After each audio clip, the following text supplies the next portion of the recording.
Afternoon, everyone, and thank you for choosing 9 News Now. I'm Estela Casas. 3 former New Mexico State men's basketball players were found responsible for multiple university sexual misconduct violations. Now, this is according to an Office of the Institutional Equity Notice of Determination obtained by KTSM this week. So let me explain. Kim Aiken Jr., Dr. Bradley, and Deshaundra Washington all played for the Aggies last season. Records show that earlier this week they were all found responsible of violating numerous New Mexico State sexual misconduct policies, including sexual assault and harassment through a process the trio called humbling. The notice of determination pertains to 2 separate OIE cases, one reported in late December of 2022 and one that was reported in February of this year.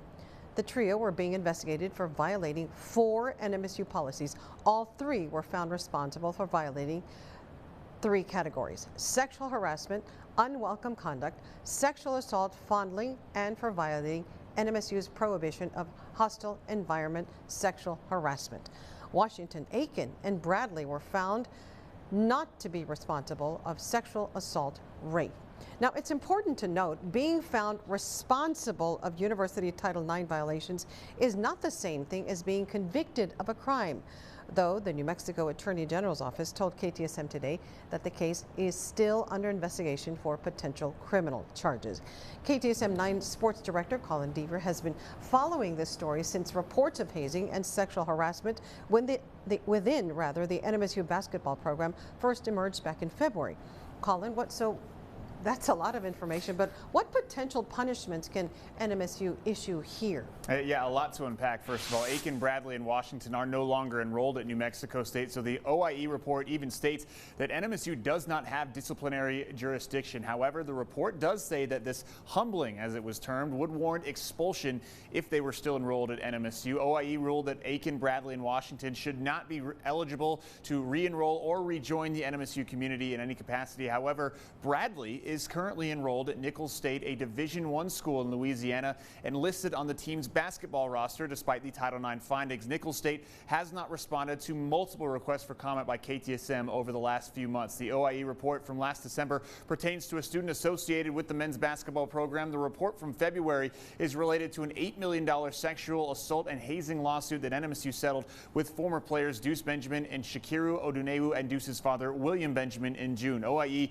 interviewed over 40 witnesses during its investigation of the case. Documents show that Washington was described as the, quote, ringleader, with Aiken and Bradley assisting if a victim resisted. Humbling typically meant forcing individuals to expose their private parts and perform tasks like jumping jacks and squats in view of other people. It also would include at times the fondling of genitalia, among other heinous acts. The details of the case, coupled with NMSU's decision to ban them from ever attending the university again, makes it especially hard for Benjamin family attorney Jolene Youngers to comprehend how Nichols State could still allow Bradley to be a part of their basketball program. Why do we do these Title IX proceedings? Do we do them simply to say policies were filed or not? Here's how it impacts this program? Or is part of it to be noticed elsewhere? I mean, certainly don't we want it to be preventative? And part of it mattering is not only impact for these players, for these people involved in this situation, but to have an impact on collegiate athletics as a whole. Aiken and Washington are not playing college basketball this year, but may still be pursuing professional careers. None of the 3 players responded to requests for comment by KTSM. The bulk of the abuse occurred from November of 2022 to early 2023, according to the report. Documents obtained by KTSM also mentioned there was, quote, confusion at the lack of coach intervention until a team meeting in early 2023 where players were warned that, quote, horseplay could be construed as hazing and should stop, adding to the accusations that Deuce Benjamin and Shaq Odunewu made in their lawsuit that they informed the coaching staff multiple times of the abuse. More to come in our later shows. Estella. A lot of information there in the warning, too.